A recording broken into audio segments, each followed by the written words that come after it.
August The 12th, bleeding's getting worse. 1921. We have to move. Blair Mountain, now. West Virginia. All right, Two women I'm with you. Stay hung close. upside down from This is the company fetus. gallows. The scan shows it's Agitators, viable. the sheriff Incredible. called The them. development is advanced. Exactly. We Said must the proceed coal with boats. extreme caution. 95 degrees in the shade. It never changes, no does water, it? no No. mercy. But we 48 endure. hours, Together, and they would we be always dead from have. the blood rushing to their heads from the sun, from the slow The veil crushing weight of thins. their own bodies against iron chains. Declan Mercer had Stay known back! people before. Don't touch For her! the Pinkertons, for the coal companies. I won't let them for take men you! who paid in gold and expected results in blood. This time he cut them down. The road into Logan County wound through mountains that had been gutted like fish. Slag heaps rose black against the August sky. The trees that remained stood skeletal, poisoned by runoff from the mines. Declan's horse picked its way through the ruts, flies thick in the heat. He could taste coal dust on his tongue. After 7 years, he still tasted it. He was 28 years old. Too young to feel this old. Too old to pretend he didn't know what he'd become. He had been riding since dawn, surveying work. The coal company wanted new shafts opened on the eastern slope. They paid him $60 a month to walk their land with transit in chain to mark where the drills should bite, where the mountain should be hollowed out and its black heart extracted. Good money. Clean money, they said. Nothing about coal was clean. The company town appeared around a bend. Rows of identical houses painted company gray. The company store, the company church, the company school. Even the air belonged to the company, thick with smoke from the tipple where coal was sorted and loaded onto trains that carried it away to cities Declan had never seen. He noticed the crowd first. Maybe 200 people gathered at the far end of the main street. Silent. No one moved. No one spoke. They just stood there in the heat, staring at something Declan couldn't see. He urged his horse forward.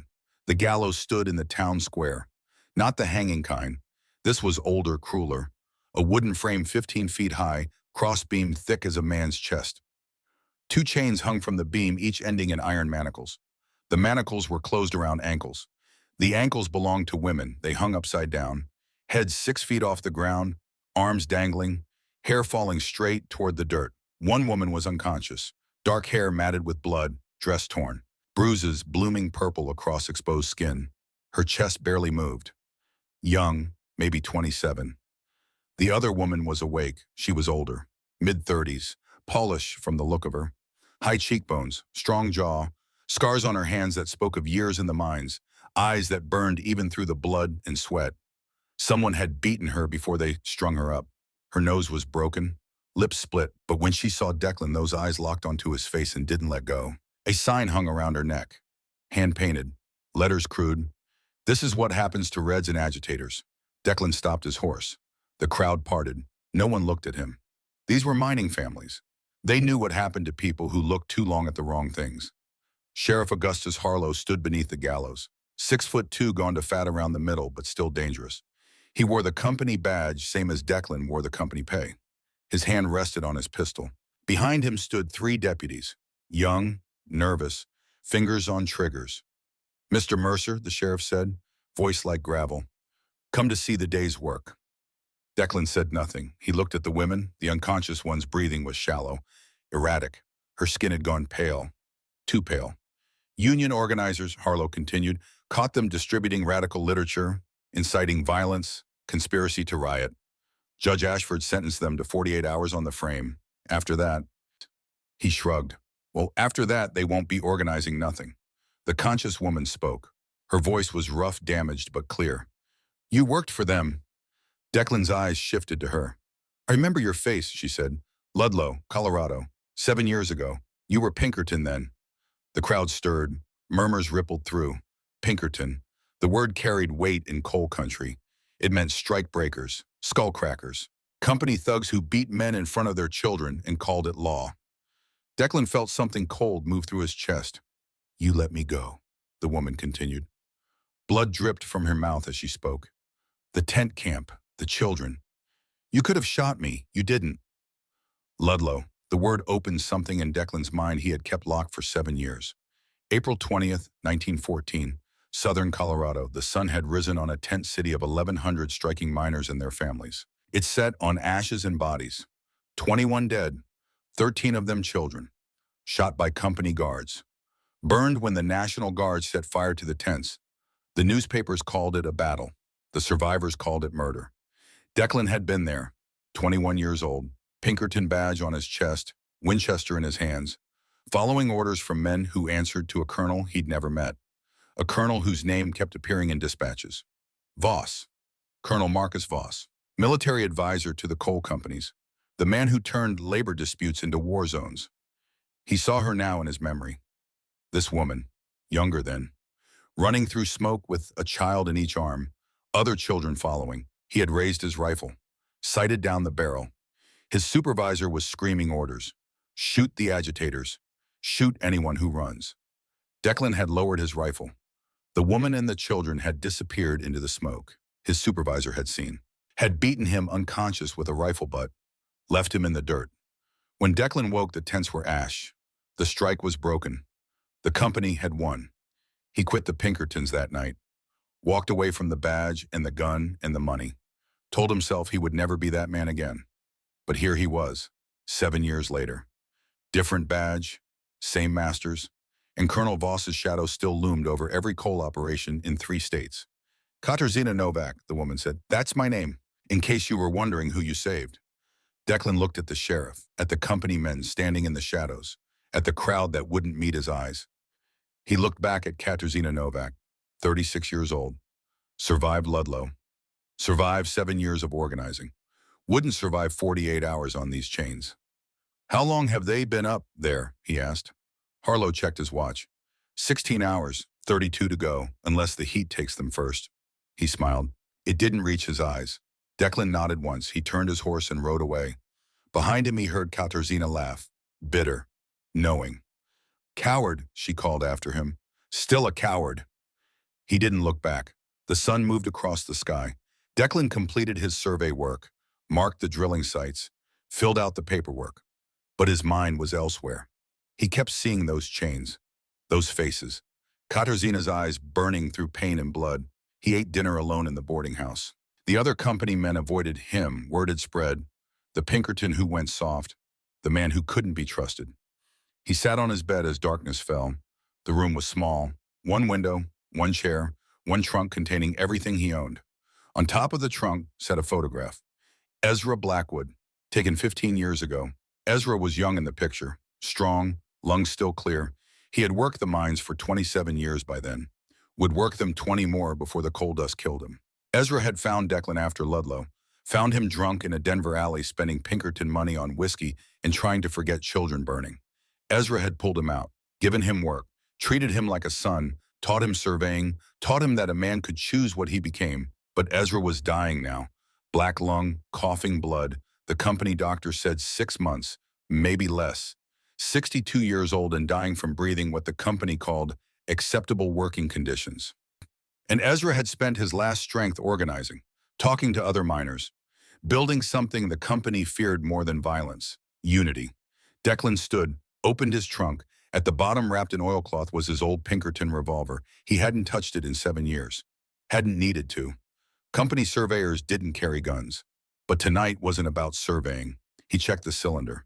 Still loaded, 6 rounds, 38 caliber, enough. He strapped the gun belt on. It felt heavier than he remembered.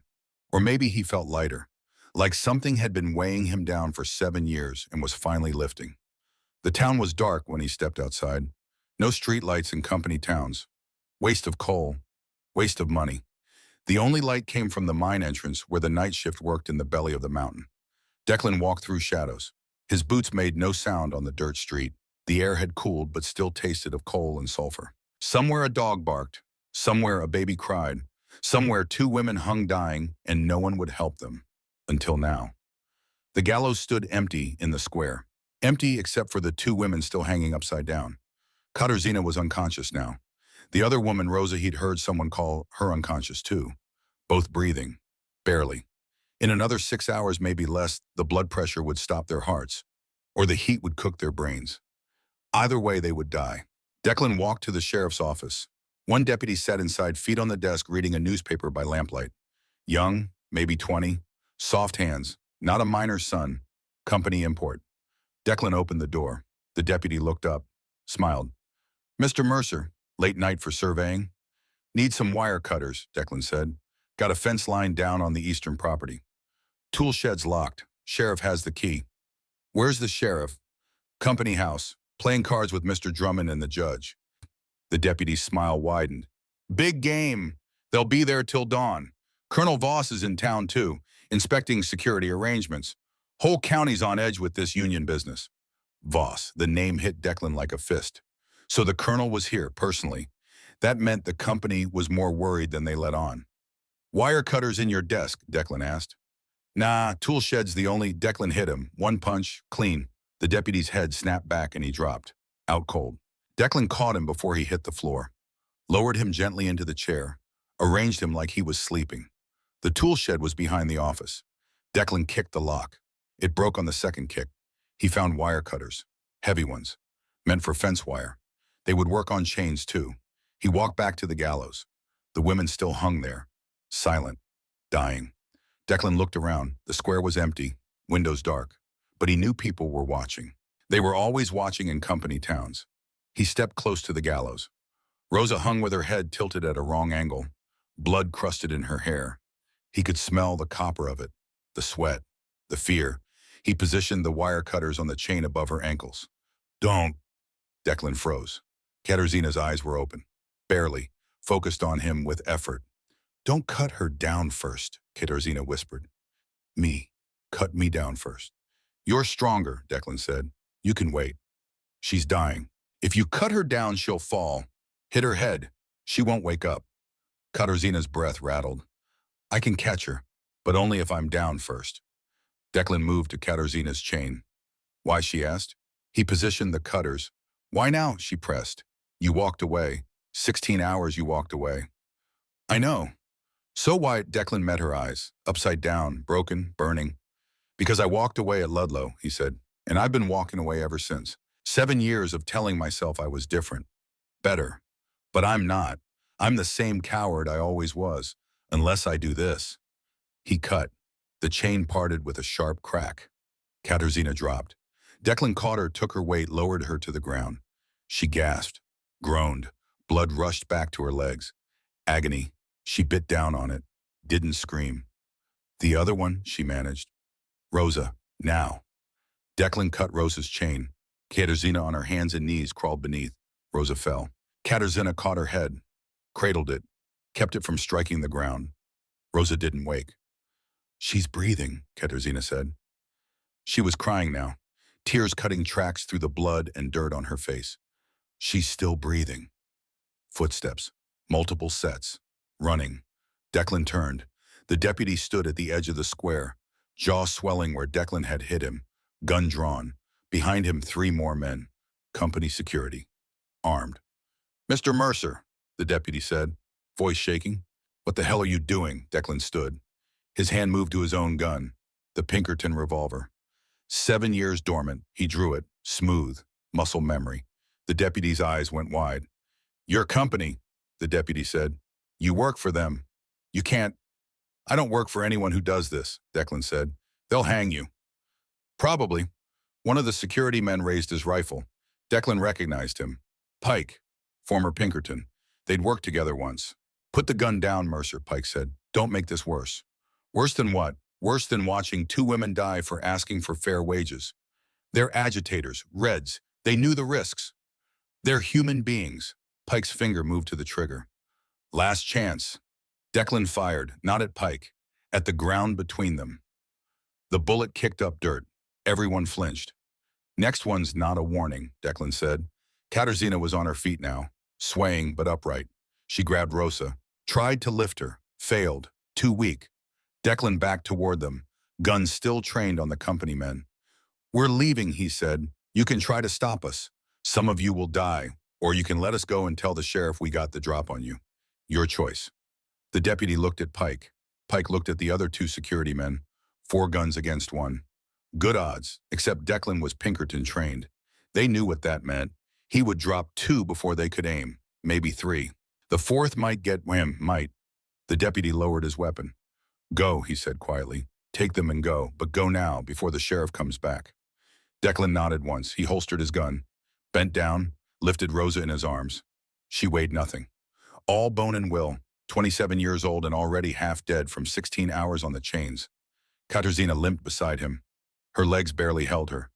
Every step was agony, They moved through darkness, away from the gallows, away from the square, toward the edge of town where the forest began and the company's reach ended. Behind them, the deputy watched them go.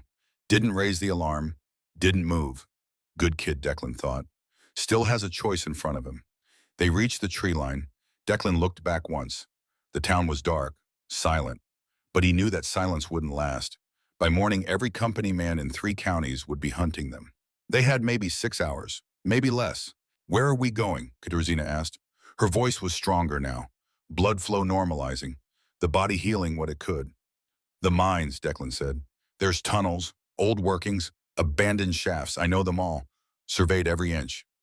That's the first place they'll look. It's the only place they won't find us. If we go deep enough. They entered the forest. The darkness was complete.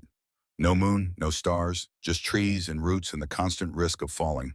But Declan knew these woods, had walked them for 2 years marking drill sites and measuring slopes. He led them true. The mine entrance loomed, black mouth in the mountain, rails leading into darkness. The night shift was working deeper tunnels. These upper levels were abandoned, played out, dangerous, perfect. Declan knew every inch. He had surveyed them, mapped them, marked the bad timbers, the gas pockets, the places where the mountain wanted to fall. He carried Rosa into the dark. Katarzyna followed. The mountain swallowed them. Inside, the air changed. Cooler, damp, the smell of coal and earth in deep time. Water dripped somewhere. Rats moved in the walls. Timbers creaked under the weight of 1,000,000 tons of stone. Declan had a lantern cached 100 yards in. He lit it. Yellow light pushed back the dark. Rosa lay where he'd set her, unconscious, breathing, alive. Katarzyna sat against the tunnel wall, closed her eyes. We're not safe yet, Declan said. I know. They'll come at dawn, maybe sooner. I know. You should tell me what you did, what they think you did. Katarzyna opened her eyes, looked at him through the blood and exhaustion. We organized, she said, that's all. Talked to miners, talked to their boss, said they deserved fair wages, safe conditions, the right to bargain, medical care for black lung instead of company doctors who lie about it. She touched her broken nose, winced. Apparently that's sedition now. Who's we? She gestured at Rosa. Her, me, about 40 others, families, good people who wanted their children to eat, who wanted their husbands to come home alive at the end of a shift. The companies see it different. The company sees profit. Everything else is sedition. She leaned her head back against stone. You really a surveyor now. That's what they pay me for. But you were Pinkerton. You know how they think, how they operate. I know how they kill. Then you know they won't stop. We cut those chains, we declared war. Declan said nothing. She was right.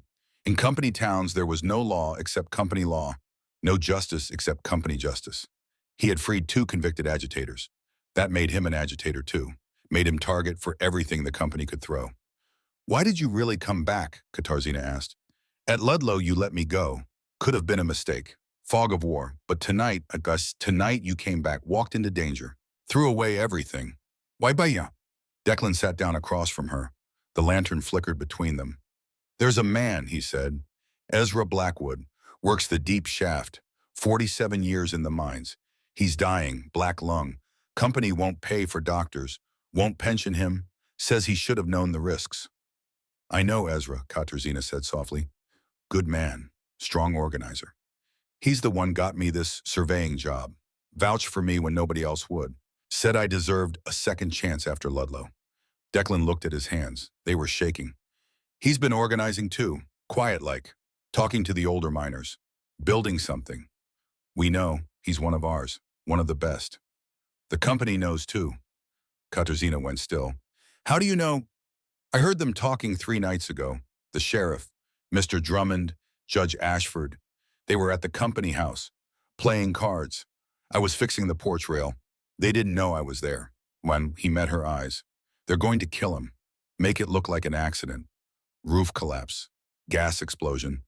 Something clean. When? Soon. They didn't say when, but soon. Katarzyna was quiet for a long time. Water dripped. The mountain groaned. Rosa's breathing was the only sound that mattered. There's more, Katarzyna finally said. Isn't there? More than you heard them say. Declan pulled something from inside his coat. Papers, folded, stained with his sweat and someone else's blood. I found these in the surveying office 2 days ago. Company ledgers. They weren't supposed to be there. Clerk left them out by mistake. I copied what I could before he came back. He handed them to her. I don't understand all of it, but I understand enough. Katarzyna unfolded the papers, held them close to the lantern light. Read. Her face changed. Color drained. Hands started shaking. "Oh God," she whispered. "What is it?" She looked up at him, eyes wide, horrified. "Do you know what you have here? Numbers, payments, names I don't recognize. These are payroll records for people who don't exist." She pointed at a column. "See these union security consultants. The company is paying them. 20 men, $40 a week each. I don't understand. They're paying union organizers, our organizers, company money." Her hands shook. "They're buying our own people, turning them, making them provocateurs." The word hung in the air, provocateurs. "They want violence," Katarzyna said. Her voice was hollow. "Dead. They've been pushing for it. Some of our people have been saying we should arm ourselves, fight back, attack company property. I thought they were just angry, scared, but they were on company payroll the whole time. Why would the company want you to fight? Because peaceful organizing works. It spreads. Other minds see us succeed, they organize too. Company loses control. Profits drop. Shareholders complain." She looked at the papers again. "But if we turn violent, we're terrorists. Bolsheviks. The government sends in troops, federal troops, crushes us, makes an example. No other mind dares organize for 20 years. The company wins. Again." Declan felt sick. They've been playing both sides. They've been playing everyone. She flipped to another page. Her breath caught. "And look at this. Look who's authorizing the payments." Declan looked. One name appeared again and again. Authorization signature. Colonel Marcus Voss. "I know that name," Declan said quietly. "He was at Ludlow, military advisor to the coal companies. Turned a labor dispute into a massacre. He's here now, runs security for Drummond Coal and half a dozen other companies. Former Army, has connections in Washington. He's the one who convinced the government that we're a threat." "How do you know?" "Because we've been intercepted communications. Messages going back and forth. Voss has been feeding intelligence to the War Department, saying we're armed, saying we're planning insurrection. All lies. But the government believes him because he's a colonel, a war hero. So federal troops are coming. Already moving. We got word yesterday. 3,000 soldiers mobilizing from Fort Bragg. They'll be here in 3 days. My God. They'll crush us, and it'll all be legal, all justified, all based on lies fed to them by a colonel who profits from the killing." A sound echoed from deeper in the tunnel. Footsteps. Voices. The night shift changing. Moving through the deep workings. Declan killed the lantern. Darkness swallowed them. They sat frozen, silent. The voices faded. The footsteps receded. Darkness remained. Katarzyna's voice came through the black. "We can't hide forever. I know. And when they find us, they'll kill us. I know that too." So what do we do? Declan thought about Ludlow. About children burning. About walking away. About 7 years of telling himself he was different now. Better. Clean. Nothing about coal was clean. "We fight," he said, "but not with guns, with truth. They'll bury the truth same as they bury us. Not if we get it out first. Not if we show people what's happening. The payroll records, the provocateurs, Voss's lies, all of it. How? There's a newspaper, Charleston, the Gazette. Editor's name is Morrison. He printed union stories before, got threatened for it. But he printed them. Charleston's 2 days from here, through company land. I know the land. I surveyed it, every trail, every back road, every place where a man could hide." Rosa stirred, moaned, her eyes fluttered open. For a moment she didn't know where she was. Then memory came back. Pain, fear. She tried to sit up, failed. "Easy," Katarzyna said. She moved to Rosa's side, held her. "Easy, you're safe." "Kat," Rosa's voice was broken, raw. "I'm here." "Where?" "Mines. Old tunnels. We're hiding."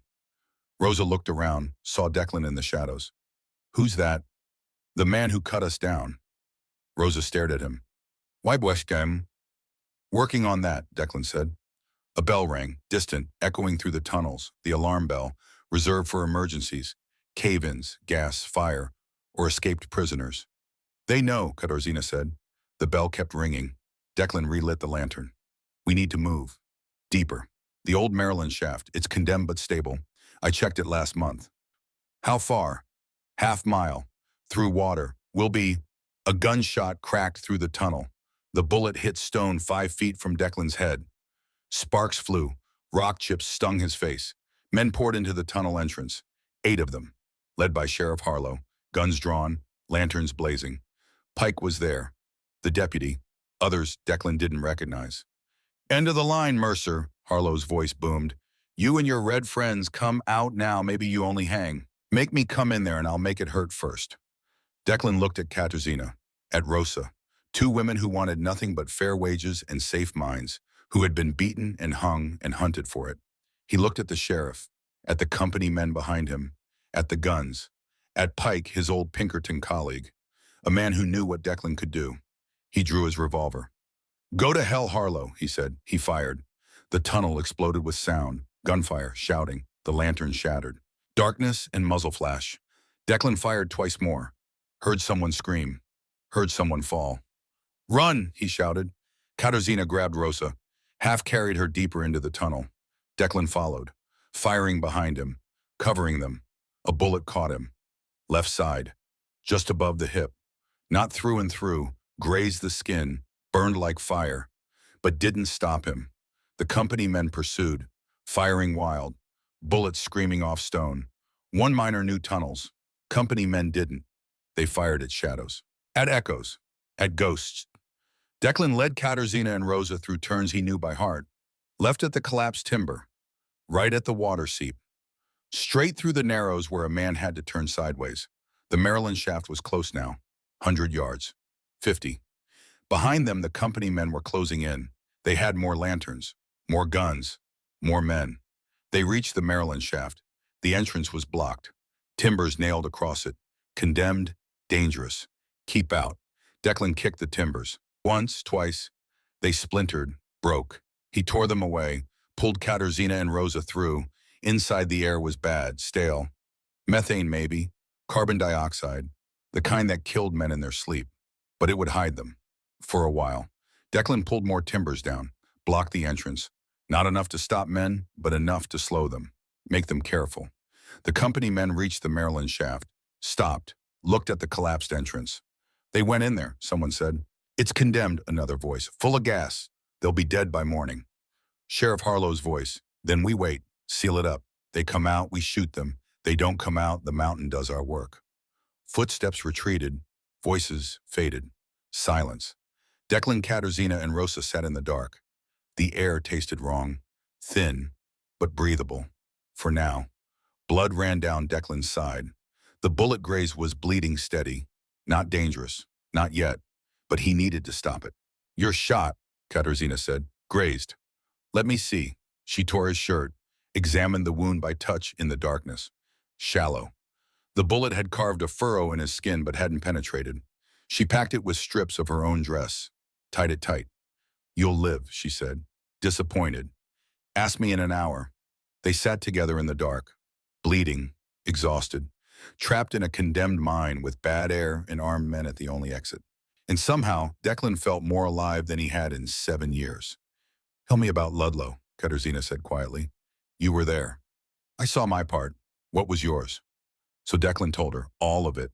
The tent city, the strike, the National Guard, Colonel Voss giving orders through company channels, the burning, the children, the moment he lowered his rifle and let her escape, the beating afterward, the shame that followed him for 7 years. When he finished, she was quiet for a long time. You think tonight makes up for it? She finally asked. No. Good, because it doesn't. She touched his hand in the darkness, but it's a start. Outside, dawn was coming. The company men would be gathering, planning, waiting.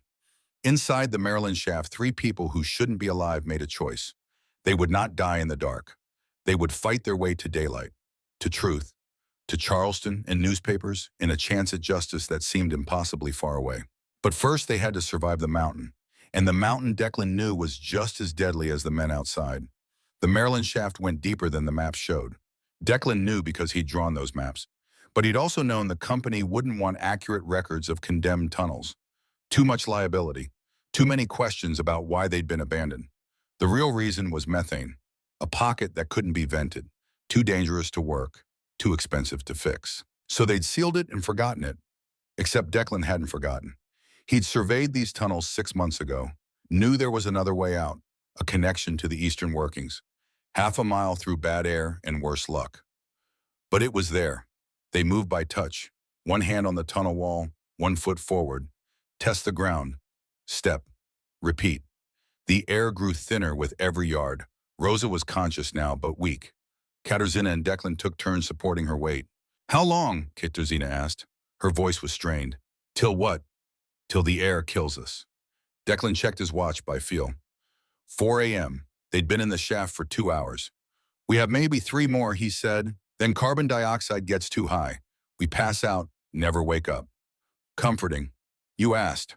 Behind them, the blocked entrance, the company men waiting. Ahead, nothing but stone and dark, and the faint hope that Declan's memory of these tunnels was accurate. He'd been wrong before. They moved deeper. The tunnel sloped downward, steeper.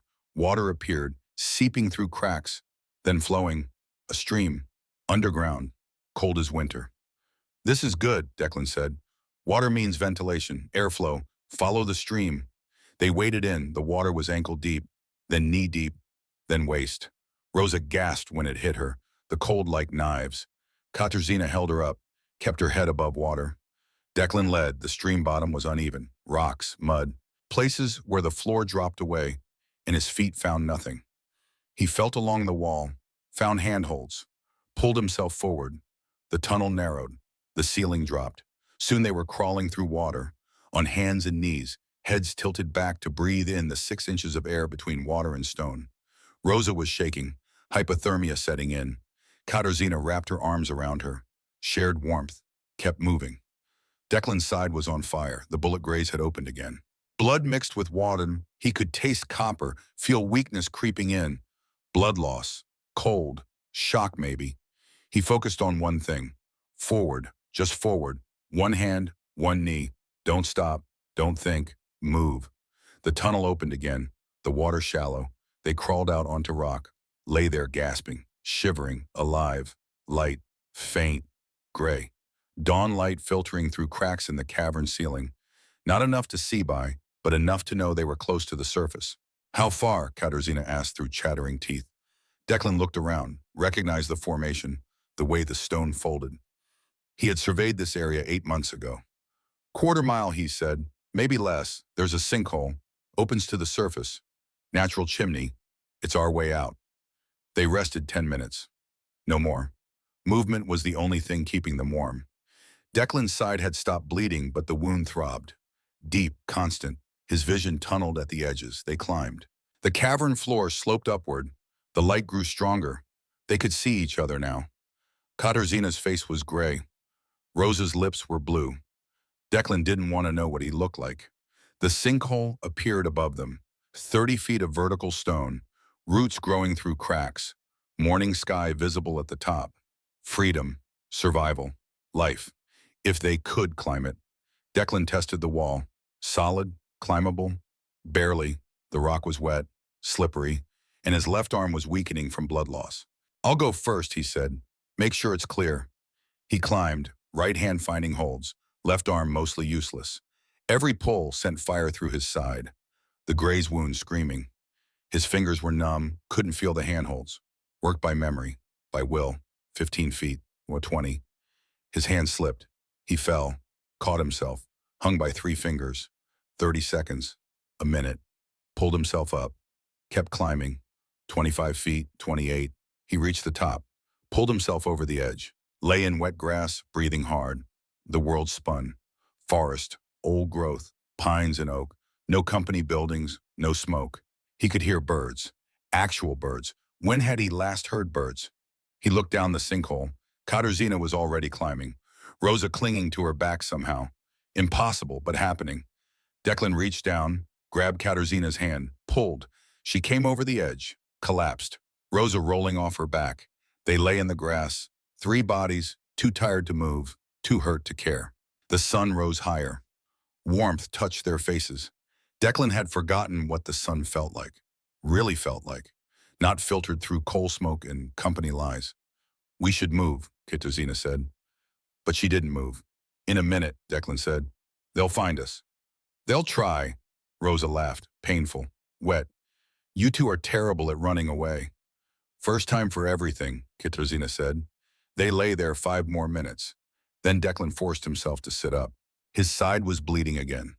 Not much, but steady. He needed stitches, proper bandaging, neither of which he would get. He tore more fabric from his shirt. Katarzyna helped him wrap it, tighter this time. Her hands were steadier now, warmer. Where are we? She asked. Declan looked around, recognized the ridgeline, the way the valley opened to the north. 3 miles from the Union camp, he said, maybe less. You sure? I surveyed this whole area, drew the maps myself. The camp's northeast, hidden valley, good water, defensible. If they'll have us, they'll have you, you're organizers. Your company. Was company? Pretty sure I quit when I shot at the sheriff. Katarzyna almost smiled. Think it'll hold up in court? Don't plan on finding out. They walked, slow, supporting each other. 3 people who shouldn't be alive but were. The forest was thick, good cover. They followed deer trails, game paths, stayed off anything human. The sun climbed, the day warmed. Declan's legs felt like water, his vision tunneled, blood loss, exhaustion. He had been awake for 36 hours, most of it running or bleeding or both. Talk to me, Katarzyna said. Keep talking. Don't pass out. About what? Anything. Tell me why you really became a surveyor. Told you. Ezra got me the job. That's how. I asked why. Declan thought about it, tried to make his brain work through the fog. I wanted to see the land before it was destroyed, he finally said. The mountains, the forests, before the company tore it all down. Thought maybe if I mapped it, some part of it would survive. Record of what was there. Stupid. Not stupid. The company uses my maps to know exactly where to dig. I'm helping them destroy it faster. But you see it first. You know what was there. That matters. Does it? Yes, she looked at him. Someone has to remember. Someone has to know what we lost. Otherwise, it's like it never existed. They walked on. The valley appeared below them. Hidden. Perfect. Tents scattered along a stream. Maybe 300 of them. Cookfires. Children playing. Laundry hanging. It looked almost peaceful. But Declan saw the sentries. Men with rifles posted at every approach. Women digging trenches. This wasn't a tent city. It was a fortress preparing for siege. They started down the slope. The sentries saw them immediately. 2 men materialized from the trees. Rifles raised, young, nervous, fingers on triggers. That's far enough, one said. We're friends, Katarzyna said. I know who you are, Miss Novak. Whole county knows by now. You're the agitators they hung up. Question is, how'd you get here and who's that with you? This is Declan Mercer. He cut us down, saved our lives, got shot protecting us. The sentry's eyes narrowed. Mercer, the company surveyor. Was, Declan said. Got proof of that. Declan pulled his shirt aside, showed the bullet graze, the makeshift bandage soaked with blood. Company doesn't usually shoot their own surveyors. The sentry considered, looked at Katarzyna, at Rosa, both obviously injured, obviously running. You wait here, he said. I'll get someone. 10 minutes later, an older man appeared, 62, lean, hard, face carved from coal dust and years, coughing as he walked, flecks of blood on his lips. He looked at Katarzyna and his face transformed. Relief, joy, fear. Kat, thank God, we heard they had you. Then his eyes found Rosa. Jesus, what did they do to you? What they do to everyone who talks back, Rosa said. Her voice was stronger now. Air and sun healing what they could. We lived. That's more than most. The old man looked at Declan. Recognition flickered, then shock. Declan Mercer. That you under all that blood. Declan stared. 7 years. The man had changed. Thinner, grayer, sicker, but still standing, still fighting. Ezra Blackwood, he said. Hell. Ezra laughed, coughed. The laugh turned into a fit. He bent over, hacking. Blood specked his lips. When he straightened, his eyes were wet. Didn't expect to see you again, especially not here. Didn't expect to be here. What changed? Declan gestured at Katarzyna and Rosa. They did. Ezra studied him, reading him the way he always could, seeing past words to truth. All right then, he finally said. You're welcome here, long as Kat vouches for you. I do, Katarzyna said. Then come on, get you three fixed up. You look like death walked over. The camp was organized, disciplined, not what Declan expected. He'd heard the company men talk about union camps, dens of chaos, drunkenness, violence. This looked like a town, a small one but functional, purposeful. A medical tent stood near the center. A woman in her 50s ran it, real doctor's training, not company-approved quackery. She looked at Declan's side and whistled. You're lucky it's a graze, half-inch deeper, and you'd be dead. She glanced at his face. As it is, you've lost maybe 2 pints. Dehydrated, hypothermic, mild shock. You got maybe 6 hours before infection kills you. So hold still. She worked without anesthetic, cleaned the wound with alcohol that burned like hellfire, stitched it shut, 22 stitches. Declan bit down on leather and didn't scream. Much. Rosa and Katarzyna were in the next tent, being treated for exposure, hypothermia, the hanging. Declan could hear Rosa crying, quietly, the kind of crying that came after survival, after the adrenaline stopped and the body realized it was still alive and broke down from the relief. When the doctor finished, Declan sat outside the medical tent. The sun was high now, past noon, August 13th, one day since he'd cut those chains. Felt like a year. Ezra sat down beside him, offered a canteen, water. Declan drank. It tasted clean. Mountain water. Real. Been 2 years since I last saw you, Ezra said. About that.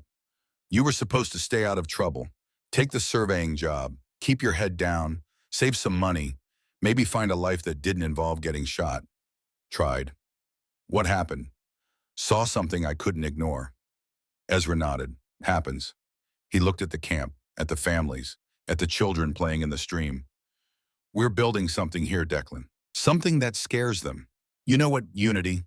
Unity, Ezra smiled, coughed blood into a rag. 600 families, minors, we've kids, all saying the same thing. We want fair wages, safe minds, the right to organize. Medical care for black lung instead of being told it's our own fault for breathing their poison. Nothing radical, nothing violent, just basic human dignity. Company won't allow it. Company doesn't get to decide anymore. Ezra's voice was hard. Steel under the sickness. We decide. We stand together. We make them negotiate. They'll send troops. Let them. We're not breaking any laws, just standing together. Peacefully. Let the whole country see federal soldiers attacking families who want fair wages. Declan pulled out the papers, the ones he'd taken from the surveying office, handed them to Ezra. You need to see these. Ezra read. His face changed, color draining, hands starting to shake. He coughed, blood on the papers now, smearing the names, the numbers. Where did you get this? His voice was barely a whisper. Company files, they left them out by mistake. Or maybe not by mistake. Maybe someone wanted them found. These names, these are our people, our organizers. Some of them, others are company plants, provocateurs. Ezra read further. His jaw tightened. They're paying them to push for violence, to make us look like radicals.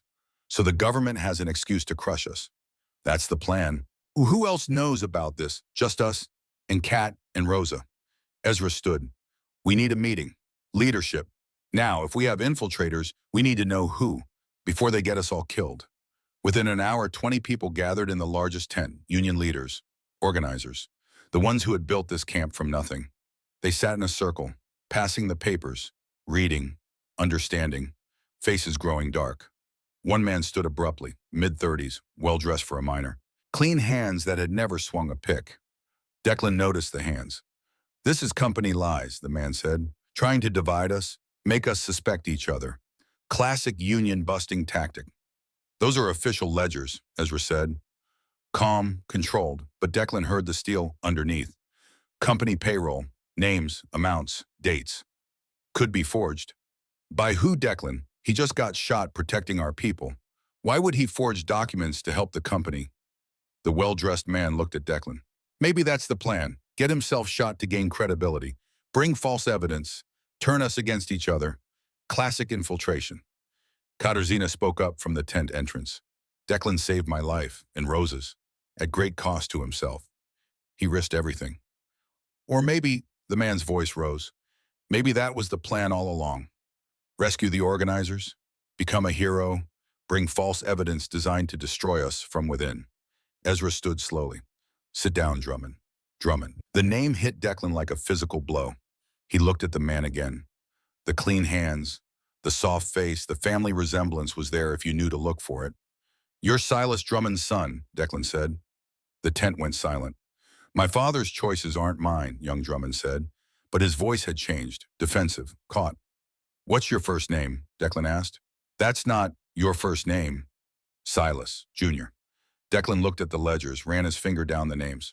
Found it there in black ink. Silas Drummond, Jr. Union Security Consultant. $40 a week, every week for 6 months. He held up the paper, showed everyone, pointed to the name. That's a forgery, Drummond said, voice rising, panic creeping in. I never took company money. I'm here because I believe in the cause. When did you join us? Ezra asked. Voice quiet now. Dangerous. 6 months ago, I wanted to help. Help, Ezra's voice was flat, dead. Like how you've been pushing for armed resistance, saying we should attack a company property, start shooting first. That kind of help. We need to defend ourselves. We need to win. Ezra stepped on forward, each step deliberate. And we were winning. Peaceful organizing, growing membership, support from other unions, national attention, until people like you started pushing for violence, making us look like the radicals the company claims we are. Drummond's hand moved to his coat, fast, came out with a pistol, small, concealed, loaded. Everyone froze. You're destroying everything, Drummond said, his voice cracked. Breaking. My father built this county, built these mines from nothing, gave people tools, gave them homes. You think you can just take it, just organize, and everything changes? Just demand and receive. We're not taking anything, Katarzyna said from the entrance. Just asking for what's fair, fair wages for dangerous work, safety measures that prevent men from dying, medical care for the diseases your father's mines cause. Fair, Drummond laughed. Bitter. Broken. Nothing's fair. Life isn't fair. My father worked himself half to death building this company. Started with nothing. 1 shaft. 20 men. Now it's 3,000 employees. You think that happened by being fair? I think it happened by being ruthless, Rosa said. She had entered behind Katarzyna, still weak but standing, by cutting corners on safety, by paying starvation wages, by working men to death and calling it acceptable losses. You don't understand business. You don't understand what it takes to survive in this industry. We understand what it takes to survive in your minds, Ezra said. 47 years I've breathed your coal dust, coughing up blood for the last 5. Your father's doctor says it's not the mine's fault, says I should have known the risks, should have worked somewhere else if I didn't like it. You had a choice. No, we didn't. That's the point. Ezra took another step. Your father owns the towns, owns the houses, owns the stores, pays in script that's only good at his stores. Where else were we supposed to work? Where else were we supposed to live? We're not free labor, we're captive labor, and we're done with it. Drummond swung the gun toward Ezra. Shut up, you're ruining everything. Ezra didn't stop, didn't slow, walked right toward the gun. Shoot me then, prove everything we've been saying, prove the company uses violence when workers ask for dignity. Prove we're right. Ezra don't, Declan started, but Ezra kept walking, right up to the barrel, right up to Drummond's shaking hand. Do it, Ezra said. Become what your father is. Become a killer to protect profits. Drummond's finger tightened on the trigger. Then he turned, swung the gun toward Katarzyna instead. You, he said, you started this. You and your radical ideas. My father was right. You're poison. You're destroying everything we built. He fired. Ezra moved, old, sick, but fast. He tackled Drummond just as the gun went off. The bullet missed Katarzyna, hit canvas. Drummond's second shot went wild. They went down together, struggled, the gun between them. It fired again, once, twice. Ezra gasped, went still, blood spreading across his chest. Declan was already moving. He hit Drummond, hard. No technique, pure rage. Drummond's head snapped back. The gun fell from his hand. Declan kicked it away, hit him again, breaking bone, breaking teeth. Hands pulled him off. 3 men, holding him back while he fought, while he screamed. Ezra lay on the ground, 2 bullet wounds, chest and abdomen. Too much blood. The doctor was already there. working frantically, but her face said everything. Declan knelt beside Ezra, took his hand. It was cold, already fading. Ezra, no, don't. Please. Ezra's eyes found him, focused, despite the pain, despite the dying. Declan, voice weak, wet with blood, knew you'd find your spine, eventually. Don't talk, save your strength. For what I'm dead, just taking the scenic route. He coughed, blood bubbled. Listen, that evidence, get it to Charleston, Morrison, the Gazette. He'll print it. I will. Promise me. I promise. Ezra's hand squeezed, weak but there. And Declan, you're not what you were. At Ludlow, you're better. You chose. Finally chose. That matters. Ezra, but Ezra's eyes were already going distant, looking at something Declan couldn't see. Somewhere beyond pain, beyond the tent, beyond the mountain. Tell them, his voice faded, came back. Tell them we weren't monsters, just people who wanted our children to eat. His hand went limp. Ezra Blackwood, 47 years in the mines, dead at 62, murdered for organizing. For believing workers deserve dignity. Declan closed Ezra's eyes, stood, looked at Drummond. The young man was conscious, bleeding from where Declan had hit him, terrified. Please, Drummond said. I didn't mean I just, please. Declan walked away. If he stayed, he would kill him. Beat him to death with his bare hands. And Ezra wouldn't want that. Ezra believed in justice, not revenge. Believed people could be better than their worst moments, even when those moments got him killed. Outside the tent, Katarzyna found him. She didn't speak, just stood there beside him. Presence, solidarity. They killed him, Declan said, voice hollow. I know. He was good. He was trying to help, and they killed him. I know. How many more? How many more good people have to die before something changes? Katarzyna took his hand. As many as it takes, until there's enough of us who refuse to walk away.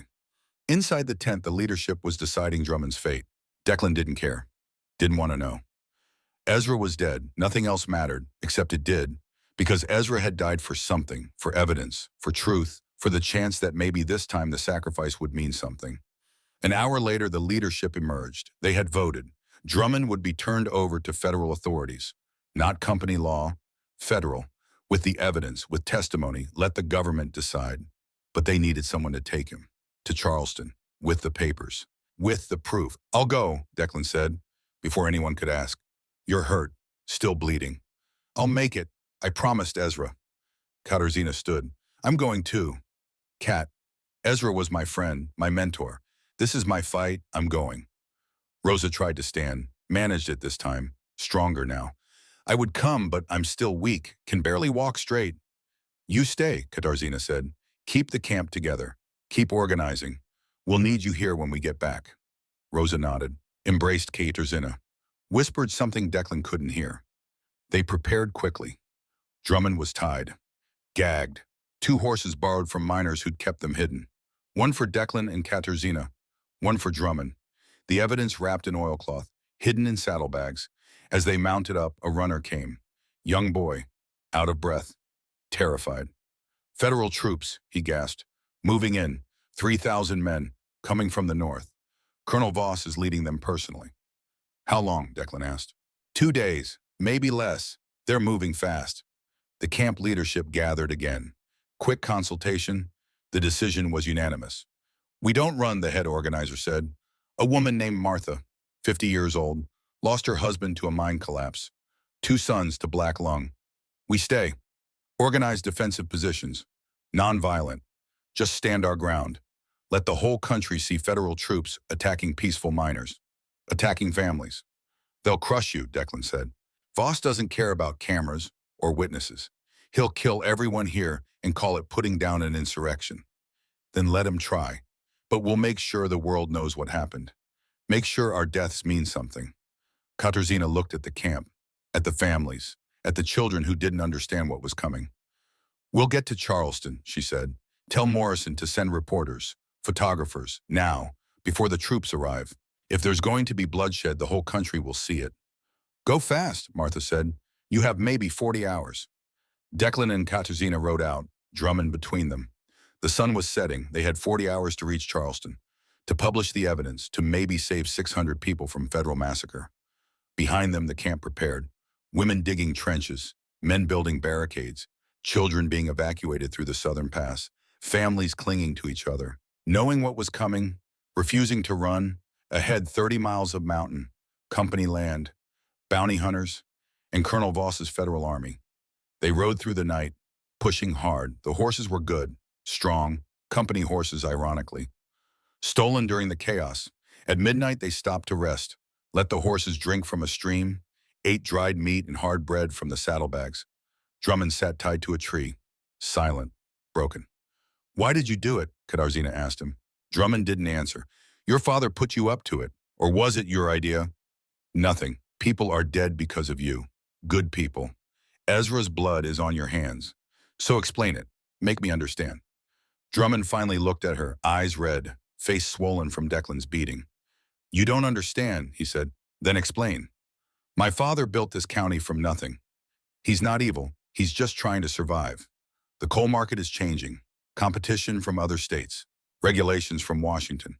He needs to keep costs down or the whole thing collapses. 3,000 jobs disappear. The town dies. So kill the workers instead. So maintain control, keep the system working.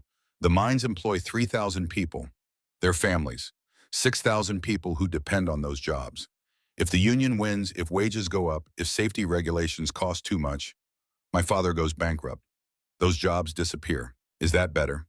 If the wages are so low, people die from them, yes. Better no job than a job that kills you. You're an idealist.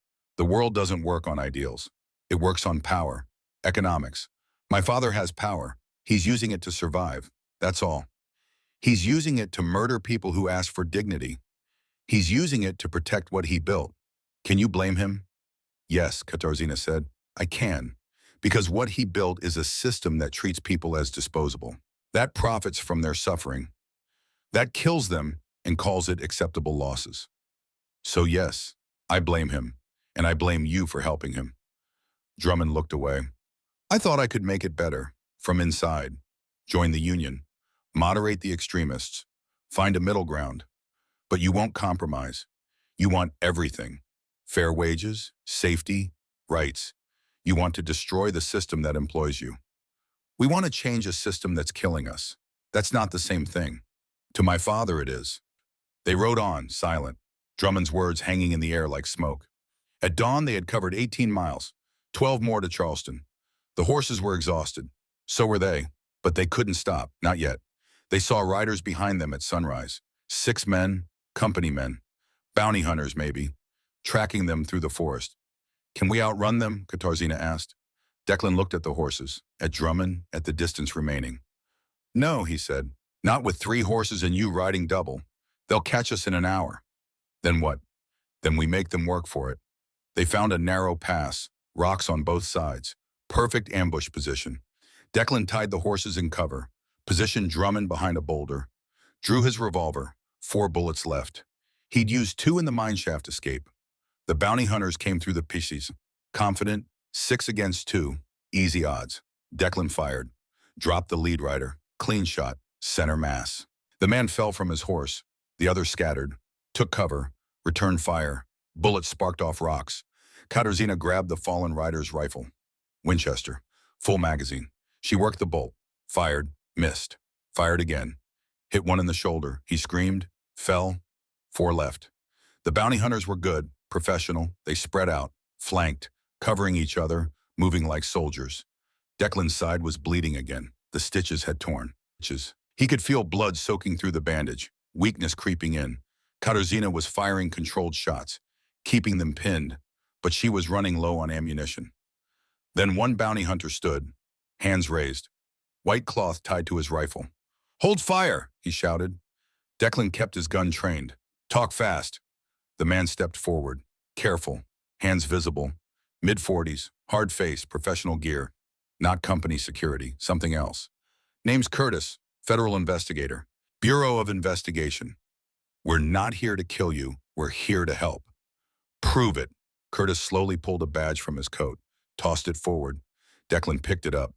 Federal Bureau of Investigation, real badge, new organization. Could still be fake. What do you want? Declan asked. Same thing you do. Evidence against the coal companies. Justice. We've been investigating Drummond Coal for 8 months. Heard about what happened at Blair Mountain. About the papers you found. We want them. Why should we trust you? Because if you don't, you're both dead. Company knows you're coming to Charleston. They've got men waiting at the newspaper office, at the federal building, everywhere. You walk into town, you walk into a death trap. Katarzyna called out, "What about the camp? The family's federal troops are moving in." We know we're trying to stop it, but we need the evidence first. Need proof that Colonel Voss and the companies have been lying to Washington, manufacturing threats, creating the very violence they claim to be stopping. You know about Voss. We know he's been running security for multiple coal companies. Know he's got connections in the War Department. Know he's been pushing for military intervention against peaceful organizers. But we can't prove it. Not without those papers you're carrying. It was too convenient, too perfect. But Ezra was dead. The camp was hours from assault, and Declan was bleeding out. Sometimes you had to trust someone. All right, Declan said. But we come with you, and Drummond comes too, as insurance. Curtis nodded. Agreed. We've got a secure location in Charleston. Federal building, armed guards. We can protect you there. Get the evidence to Washington. Stop the assault before it starts. How do we know you'll really stop it? You don't, but you're out of options and out of time. He was right. They rode together, all of them, to Charleston, to the federal building. Curtis was true to his word. Federal agents were waiting, real ones. They took the evidence, took Drummond, took statements from Declan and Katarzyna. Within 2 hours, telegraphs went out to Washington, to other bureau offices, to newspapers across the country. The story broke by evening. Front page, coal company conspiracy exposed. Provocateurs planted in unions. Federal investigation launched. The troops heading to Blair Mountain received new orders. Stand down. Protect the camp. Investigate, don't attack. Colonel Voss was ordered to Washington for questioning, but orders took time to reach men in the field, and time was running out. August 15th, 1921. 2 a.m. Charleston Federal Building. Declan sat in a chair that was too soft. A doctor was stitching his side properly this time. The bullet graze had gotten infected. Mild sepsis setting in, antibiotics, real ones, not company medicine. Katarzyna was in the next room, being treated for exhaustion. Hypothermia, the lingering effects of hanging upside down for 16 hours. She would live. They both would. But Ezra was still dead. Agent Curtis entered. He looked tired, hadn't slept in 2 days probably. The evidence is solid, he said. Drummond Sr. is finished. Judge Ashford, Sheriff Harlow, 23 company security officers. We've got warrants for all of them. Racketeering, conspiracy, murder, attempted murder. What about Voss? Declan asked. Curtis's face darkened. That's complicated. He's got friends in Washington, war hero, decorated officer. But we're building a case. Financial ties to the companies, fabricated intelligence reports. If we can prove he knowingly lied to the War Department, can you stop the assault on the camp? We sent orders. Stand down. Protect, don't attack. But what? But Colonel Voss left Washington before the orders reached him. Flew to West Virginia yesterday. He's personally leading the operation. And he's not responding to telegraphs. Declan felt cold. He's going to attack anyway. We don't know that. I know Voss. He was at Ludlow. He doesn't care about orders. Doesn't care about evidence. He cares about winning. About crushing any threat to company profits. He'll massacre that camp and call it putting down an insurrection. We've got agents heading there now, with copies of the evidence, with orders directly from the Attorney General. They'll stop him. When will they arrive? Curtis checked his watch. Noon, maybe earlier. And when do Voss's troops reach the camp? Best estimate dawn, 6 hours. 6 hours, 600 people, including children. I need to go back, Declan said. You're in no condition. I don't care. I made promises to Ezra, to those people. I'm not sitting here while they die. Katarzyna appeared in the doorway. She'd heard everything. I'm going too, she said. Kat, you can barely stand. Then I'll sit on a horse. But I'm going. Those are my people, my friends. I won't abandon them. Curtis looked between them, saw something in their faces that couldn't be argued with. All right, he said. I'll get you horses, fast ones. And I'm coming with you. We all are. Every agent we can spare. Maybe federal presence will give Voss pause. It won't, Declan said, but it's better than nothing. They rode out at 3 a.m. Declan Katarzyna Curtis and 6 other federal agents. The doctor had forbidden it, given Declan morphine for the pain, said he'd probably tear his stitches again, probably bleed out before they reached the camp. Probably wasn't definitely. They rode hard, 28 miles in darkness. The horses were good, government issue, bred for endurance, but 28 miles in 3 hours was asking a lot. They asked anyway. Dawn broke as they crested the final ridge. The valley spread below. The camp, 600 people, families, children, workers who wanted nothing but dignity. And surrounding them, federal troops. 3,000 soldiers, artillery positions on every ridge, machine gun nests. This wasn't crowd control. This was a military operation, a siege. And leading them on horseback was Colonel Marcus Voss. Declan knew him on sight, 50 years old, ramrod straight, uniform perfect, the same man who had given orders at Ludlow, who had turned a labor dispute into a massacre, who profited from every death, every broken strike, every crushed union, the man who made the company's violence legal. They rode down, fit, reckless, into the valley between the federal lines and the camp. Soldiers moved to intercept. Curtis showed his badge. Federal Bureau of Investigation, authority from the Attorney General, stand down. The soldiers hesitated, looked to their officers. The officers looked to Voss. Voss rode forward, met them in the middle. No fear, no doubt. Complete confidence in his authority. I can that Curtis, Voss said, voice like gravel, like command. You're out of your jurisdiction. This is a military operation authorized by the War Department. Authorization that's been rescinded, Colonel. We have evidence that the threat here was fabricated, that union organizers were peaceful until provocateurs on company payroll pushed for violence. I've seen no such evidence, because you've been avoiding contact. We sent multiple telegraphs. You ignored them. I've been in the field. Communications are difficult in the mountains. Curtis pulled out papers. Official. Sealed. This is a direct order from the Attorney General. Stand down. Allow federal investigators to interview the miners. Determine the truth of the situation. Voss read the papers. His face didn't change. He handed them back. These orders are based on false information, he said. Intelligence provided by Union sympathizers. I have confirmed reports of armed insurgents in that camp. Weapons caches. Plans for attacks on company property. The miners have had multiple chances to disperse peacefully. They've refused. My orders stand. We move in at 0600. Declan looked at his watch. 15 minutes. You can't do this, he said. There are children in that camp. Families. Voss turned to him. Recognition flickered. You're the surveyor, the one who freed the prisoners, assaulted company security. You're wanted for multiple felonies, Mr. Mercer. And you're wanted for conspiracy, racketeering, fabricating intelligence reports to justify military action against peaceful civilians. You have proof of this. We do, in Washington, being reviewed by the Attorney General as we speak. Then I'm sure I'll be exonerated. Voss's smile was cold. As I was after Ludlow, as I've been after every operation. Because I follow orders, I execute policy. I do what's necessary to maintain order in a chaotic world. You do what's profitable for the companies that pay you. I serve my country. You serve money. Voss's hand moved to his pistol. You're under arrest, all of you, interfering with a military operation, aiding and abetting fugitives. Curtis stepped forward.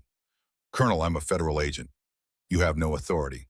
I have authority granted by the president to suppress insurrection by any means necessary.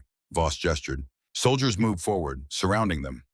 You'll be detained until this operation is complete, then released with apologies and explanations. But you will not interfere. You're making a mistake, Katarzyna said. Her voice was steady, calm. Those people down there aren't insurgents. They're workers, parents, people who want fair wages and safe minds. Kill them, and you're not stopping rebellion. You're creating it. Then we'll crush the next one too, and the one after that, until people learn that order must be maintained. 15 minutes became 10. Declan looked at the camp, saw people moving, defensive positions, nonviolent, just standing their ground. Women, children, men too old to fight, all of them refusing to run, refusing to abandon the idea that workers deserve dignity. He looked at Voss, at the soldiers, at the artillery that would tear through tents and bodies alike. And he made a choice. He spurred his horse, not away, toward the camp. At full gallop. Declan, no, Katarzyna shouted, but he was already moving, racing down the slope, between the federal lines toward the camp. Soldiers raised rifles. Voss shouted orders. Stop him! Gunfire erupted. Bullets whined past Declan's head. One hit his horse. The animal screamed, went down. Declan jumped clear, rolled, came up running. More gunfire. His side was bleeding again. The stitches had torn. He could feel it, but he kept running. He reached the camp perimeter. Miners pulled him inside, behind barricades. Safety. Temporary safety. Katarzyna had followed. Against orders. Against sense. She rode through the gunfire. Her horse made it. Barely. She dismounted. Ran to Declan. You idiot. You absolute idiot. Had to warn them. We know. Martha was there. The head organizer. We know the attack is coming. We've been preparing. Preparing how you can't fight 3,000 soldiers with shovels and prayer. We're not fighting. We're witnessing. Cameras are set up. Reporters are here. 3 of them. Morrison sent them yesterday when we telegraphed. They've been filming everything. Every movement. Every gun. When Voss attacks, the whole world will see. Declan looked around, saw the cameras, saw the reporters, young men with notebooks and determination. It won't stop him, Declan said. Voss doesn't care about cameras. He'll kill everyone and destroy the film. Then the reporters will write it, send it by telegraph. We've set up runners, multiple escape routes. Voss can't catch everyone. This is suicide.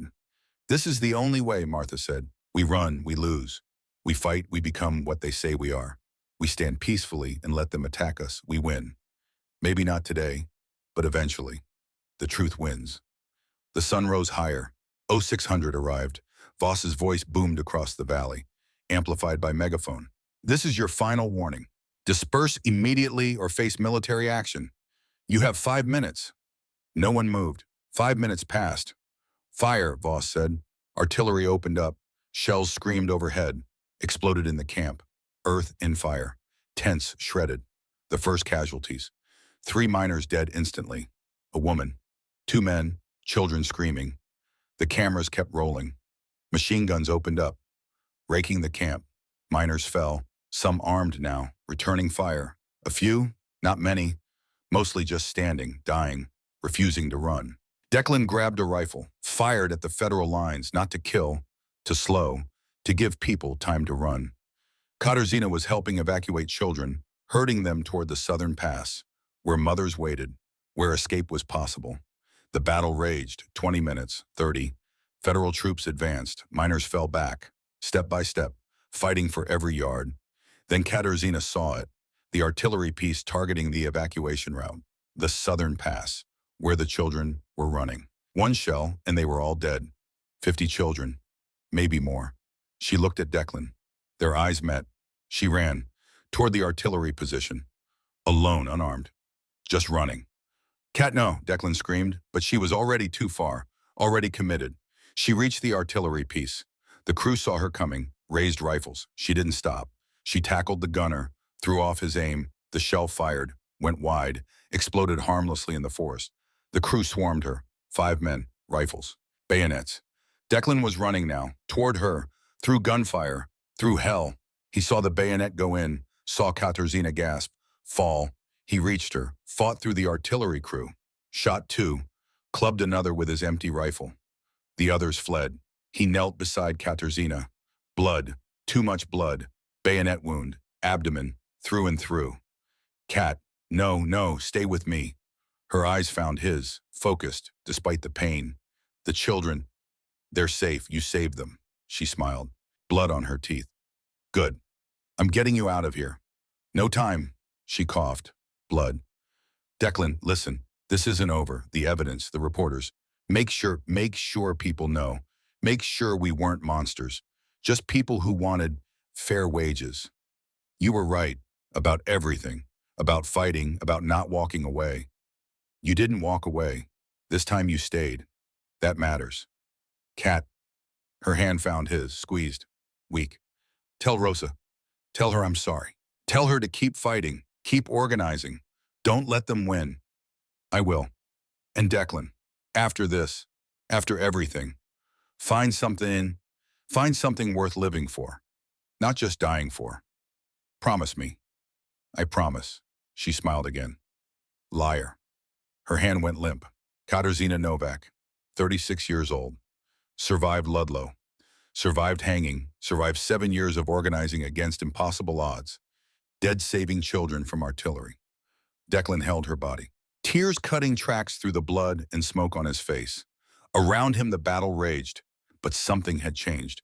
The reporters were running, film in hand, notebooks filled, racing toward horses, toward escape, toward telegraph offices. Curtis and his agents had broken free, were forming a line between federal troops and the camp, showing badges, shouting about federal authority. Some soldiers were stopping, lowering weapons, confused, uncertain. But Voss wasn't stopping. He rode forward, pistol drawn, shouting orders, demanding the advance continue. A shot rang out. Voss fell from his horse, wounded, shoulder, not fatal but incapacitating. No one knew who fired. Didn't matter. His second in command called ceasefire. The guns went silent. Smoke drifted across the valley. Bodies lay everywhere. 23 miners dead. 15 federal soldiers. Katarzyna. Others. So many others. But the cameras had captured it all. The peaceful camp, the federal assault, the massacre of families. All of it documented. Undeniable. The reporters reached Charleston by noon, filed their stories. Telegraph wires sang. By evening, every newspaper in the country had it. Blair Mountain Massacre. Federal troops fire on peaceful miners. 38 dead. Children among the casualties. Public outrage was immediate, overwhelming. Congress convened emergency sessions. The Attorney General launched full investigations. The President himself called for accountability. Colonel Voss was court-martialed, charged with war crimes, exceeding orders, fabricating intelligence. He died in prison 3 years later. Heart attack. Some said it was justice. Some said it was mercy. Silas Drummond Sr. was convicted on 17 counts. Racketeering, conspiracy, murder. 25 years in federal prison. He served 4 before dying. Also heart attack. The mines killed him as surely as they killed the men who worked them. Sheriff Harlow got 15 years. Died in year 7, stabbed by another inmate, former miner. No one investigated too closely. The miners won the right to organize. Federal protection for union activity. The Wagner Act passed 1935, largely because of Blair Mountain. Safety regulations, minimum wage, black lung compensation. All of it built on blood and sacrifice. It wasn't everything, but it was something. Katarzyna Novak's death had bought that something. 3 years later, August 1924, Declan stood at a memorial. Stone marker, simple, direct. Katarzyna Novak, organizer, hero, mother of the movement. She fought so others could breathe. The memorial stood at the edge of the old camp. The tents were gone now, replaced by permanent housing. Union housing, the miners owned shares in a cooperative. Strange new world. Rosa stood beside him. Healthy now, strong. She ran the union's medical fund, making sure miners got real treatment, real care, making sure black lung didn't kill them before they turned 50. She would hate this, Rosa said, gesturing at the memorial. Why, too much attention on one person. She always said it was about all of us, together, not heroes, just people standing up. The people need heroes, need to know someone was willing to die for something bigger. Maybe, but Kat would say we should be celebrating the living, the ones still fighting, still organizing. Other people gathered, miners, families, people who had been at Blair Mountain, who had stood in those trenches waiting to die, who had survived because Katarzyna saved the children instead of herself. One old miner approached Declan, 70 maybe, face carved by decades underground. "You're Mercer," the old man said. "I am. You cut down the Novak sisters, started all this. I helped. Kat and Rosa did the rest. You were company. Was. What are you now?" Declan thought about it. 3 years of investigating for the Bureau, exposing company abuses, testifying in trials, hunting down the men who profited from worker deaths. "Just a man trying to pay off a debt," he said. "Debt to who?" "To the people who died believing things could change." The old miner nodded. "You believe that things can change." Declan looked at the memorial, at Katarzyna's name carved in stone, at Ezra's name beside it, at the 38 others who died that day. "Yes," he said. "I believe things can change if enough people refuse to walk away." The old miner extended his hand. "Then welcome home, son." They shook. The memorial service began. Simple. No preacher, just people sharing stories. About Katarzyna, about Ezra, about the organizing, about what had been won. Rosa spoke about her sister, about growing up together, about surviving when survival seemed impossible, about the moment Kat decided that surviving wasn't enough. Living meant fighting for something bigger. She looked at Declan when she said it, remembering Kat's last words. Find something worth living for, not just dying for. After the service, Declan walked to the ridge overlooking the valley. Rosa joined him. What will you do now? She asked. Morrison offered me a job, investigative reporting, exposing corruption, company abuses, not just coal, steel, textiles. Everywhere workers are being crushed. Will you take it? Thinking about it. What about you? More organizing. Pennsylvania next. The steel mills. Same problems. Different industry. Different battles. Dangerous work. Everything worth doing is dangerous. She looked at him. Kat loved you. Did you know that? Declan said nothing. Not romantically, but she loved what you represented. Someone who could change, could choose, could become better than their past. She saw in you what took her years to see in herself, that we're not defined by our worst moments, only by what we do after them. I got her killed. No, she got herself killed, saving children, doing exactly what she would have chosen to do. Don't dishonor that by making it about you. She was right. There's going to be a congressional hearing next month, Rosa said, about labor rights. They want testimony from people who were at Blair Mountain. I'm going, so are 20 others. You should come. I'm not a minor. No, but you're a witness. You saw what they did, what they're still doing. Your testimony could help pass legislation. Real protections for workers. I'll think about it. Think fast. We need you. 30 years later, August 1954. Declan Mercer returned to Blair Mountain. He was 58 years old. Gray, scarred, alive. The valley had changed. The mines were still there. Still producing coal, but different now. Union mines, safety standards enforced, wages that allowed families to eat, medical care that actually treated black lung instead of denying it existed. A new memorial had been erected. Larger, more permanent, marble, bronze. 47 names carved into stone. The ones who died at Blair Mountain. August 15th, 1921. Katarzyna Novak's name was first. Ezra Blackwood's second. Then the others. Miners. Women. 3 children who didn't make it to the Southern Pass. Below the names a dedication. They stood when standing was all they had. They fought without weapons. They won without violence. They proved that ordinary people united are extraordinary. Rosa was there, 71 now, still working, still organizing, still fighting. She had never stopped. Other survivors gathered, old now, but alive, still carrying the memory, still telling the story to children and grandchildren. A young man approached, maybe 25, clean, educated, reporter's notebook in hand. Excuse me, are you Declan Mercer? I am. I'm writing a book about Blair Mountain, about how it started. Your name keeps coming up. I didn't start anything, just made one choice. The people here say different. Say you risked everything to save 2 women you didn't know, that you stood up when no one else would. Declan looked at Rosa. She smiled, nodded. I wasn't alone, he said. Kat and Rosa and Ezra, hundreds of others. They built something from sacrifice. But you were first. The stories say you cut the chains, started the whole thing. Is that true? What matters isn't who was first, it's who kept going, who refused to quit when it got hard. The young man wrote in his notebook, my grandfather was here, at the camp, during the assault. He said you proved one man can make a difference. One man can make a choice. Takes a lot of people to make a difference. What made you choose that night at the gallows? You were company. You could have walked away. Declan thought about it, 33 years of thinking about it. I'd walked away before, he said finally, at Ludlow. Told myself I was saving my soul, but I wasn't. I was just running. From what? From the truth, that doing nothing is still a choice. That silence is still participation. That if you walk away from injustice, you're part of it. The young man wrote faster. So that night at the gallows, what changed? I decided I was tired of running, tired of being part of it. I couldn't change the whole system, but I could cut 2 chains. And maybe that would be enough to start something. Was it?